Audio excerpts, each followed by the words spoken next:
Hi hello నమస్తే అందరికీ. ఈ వీడియోలో మీకు ప్రాన్స్ కర్రీని రిచ్ టేస్ట్ తోటి చాలా ఈజీగా ఎలా చేసుకోవాలో మీకు చూపిస్తానండి. రెస్టారెంట్లో చేసిన దానికన్నా కూడా సూపర్గా వస్తుంది. ఇలా కనుక చేశారంటే తప్పకుండా ట్రై చేయండి. చూడండి, బాండీ పెట్టుకుని దానిలోకి తగినంత ఆయిల్ వేసుకోండి. మీ రొయ్యల క్వాంటిటీని బట్టి ఆయిల్ అనేది యాడ్ చేసుకోండి. నేనైతే హాఫ్ కేజీ రొయ్యలకి ఒక 50 గ్రామ్స్ వరకు ఆయిల్ వేసానండి. తర్వాత దానిలోకి హోల్ గరం మసాలా వేసుకోవాలి. లవంగాలు, దాల్చిన చెక్క, ఇలాచి, అలాగే స్టార్ ఫ్లేవర్, బిర్యానీ ఆకు, జాజికాయ ముక్క వేసాను. అవి చక్కగా వేగిన తర్వాత దానిలోకి కట్ చేసుకున్న ఉల్లిపాయ ముక్కల్ని వేసుకోవాలండి. వేసుకొని చక్కగా బాగా మగ్గే వరకు మగ్గించుకోవాలి. గోల్డెన్ బ్రౌన్ కలర్ వచ్చే వరకు కూడా మగ్గించుకుంటే నాన్ వెజ్ కర్రీస్ అనేవి చాలా టేస్టీగా ఉంటాయి. చూడండి, విధంగా బాగా మగ్గించుకోవాలి. మీకు కనుక ఈ వీడియో నచ్చితే సబ్స్క్రైబ్ చేసుకోండి. పక్కన ఉన్న బెల్ మీద ప్రెస్ చేయండి. అలా ప్రెస్ చేస్తే ఆల్ అనే ఆప్షన్ వస్తుంది. ఆల్ అనే ఆప్షన్ కూడా ప్రెస్ చేస్తే నేను కొత్త వీడియో పెట్టగానే వెంటనే నోటిఫికేషన్ వస్తుందండి. ఉల్లిపాయలన్నీ కూడా చక్కగా వేగిపోయిన తర్వాత దానిలో ఒక పెద్ద స్పూను అల్లం వెల్లుల్లి పేస్ట్ వేసేసుకొని పచ్చివాసన పోయే వేయించుకోండి. తర్వాత కొంచెం పసుపు వేసుకోండి. పసుపు వేసుకున్న తర్వాత బాగా కలుపుకుంటూ వేయించుకోండి. నేను పచ్చిమిర్చిని కూడా వేసాను. పచ్చిమిర్చి కూడా చాలా టేస్టీగా ఉంటుంది.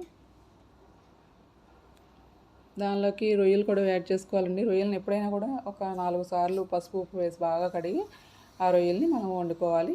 నేను రొయ్యలు వేసే క్లిప్పింగ్ మిస్ అయిపోయింది, అందుకని ఇలా చూపిస్తున్నానండి. ఈ రొయ్యలన్నీ కూడా బాగా వేయించుకోవాలి.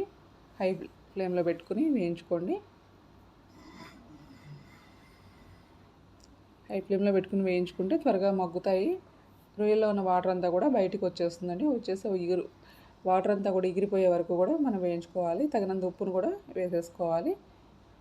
ఉప్పు పసుపు వేసేయడం వలన మనకు రొయ్యలు బాగా ఫాస్ట్గా మగ్గుతాయి. తర్వాత ఒక పెద్ద సైజు టొమాటోని కట్ చేసుకుని వేసాను. ఒక మీడియం సైజు అయితే కనుక 2 వేసుకోండి. Half KG ప్రాన్స్కి. టొమాటో కూడా బాగా మగ్గిపోయే వరకు మగ్గించుకోవాలి. చూడండి, ఈ విధంగా మగ్గిపోవాలి. రొయ్యల్లోది టమాటోలోది వాటర్ అంతా కూడా ఎగిరిపోయే వరకు బాగా మగ్గించుకోవాలండి. ఆయిల్ పైకి రావాలి. అప్పటి వరకు కనుక మగ్గించుకుంటే టేస్టీగా ఉంటుందండి. ఆ నీరు మగ్గకోకుండానే మనం అన్నీ వేసేసి వాటర్ పోసేస్తే కనుక కంపల్సరీ మనకి నీచు వాసన అనేది వస్తుంది. దానిలోకి పచ్చి కొబ్బరిని వేసుకోవాలి. నేనైతే ఒక పెద్ద స్పూన్ తోటి 1 స్పూన్నర వేసాను. పచ్చి కొబ్బరి ఎక్కువగా వేసినా కూడా చప్పబడిపోతుంది కూర. చూసుకొని కొంచెంగా వేసుకుంటేనే కూర అనేది చాలా రుచిగా ఉంటుంది. రొయ్యలు పచ్చి కొబ్బరి కాంబినేషన్ అనేది చాలా చాలా టేస్టీగా ఉంటుందండి. మీరు తప్పకుండా ట్రై చేయండి. రొయ్యలు వండినప్పుడల్లా కొంచెం పచ్చి కొబ్బరిని వేయండి, చాలా బాగుంటుంది. ఇది చపాతీలో కానీ, రైస్లో కానీ, బిర్యానీలో కానీ దేనిలోకైనా కూడా సూపర్ టేస్టీగా ఉంటుంది. చపాతీలోకి అయితే ఇంకా చాలా బాగుంటుందండి. చూడండి, ఈ విధంగా పచ్చి కొబ్బరి కూడా కొంచెం వేగే వరకు వేయించుకోవాలి. తర్వాత తగినంత కారం వేసుకోండి. మనం పచ్చిమిర్చి కూడా వేసాం కాబట్టి ఆల్రెడీ చూసుకుని వేసుకోండి. కొంచెం కారం ఎక్కువగా తినే వాళ్ళైతే కొంచెం ఎక్కువగా యాడ్ చేసుకోండి. నేను వేసిన కారం అయితే మీడియంగా ఉంటుంది, ఎక్కువ తక్కువ కాకుండా.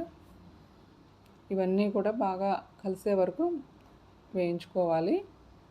కొంచెం బాగా వేగిన తర్వాత మాత్రమే మనం వాటర్ని యాడ్ చేసుకోవాలండి. లేకపోతే టేస్ట్ అనేది చప్పగా అంత టేస్టీగా ఉండదు.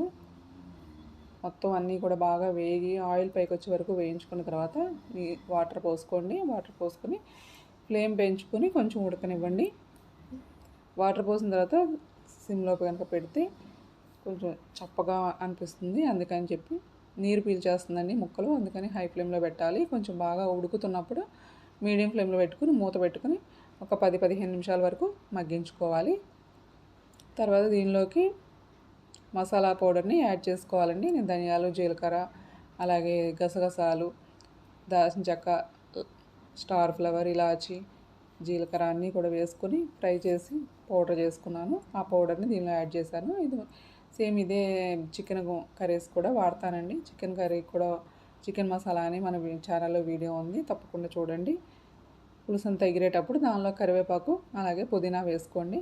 వేసుకుని ఇవన్నీ కూడా కలుపుకోవాలి. ఈ పుదీనా కరివేపాకు వేయడం వల్ల ఫ్లేవర్ అయితే చాలా సూపర్గా ఉంటుంది. ఎప్పుడు కొత్తిమీర కాకుండా ఇలా కరివేపాకును పుదీనా వేసి చూడండి, ఫ్లేవర్ అనేది సూపర్గా ఉంటుంది.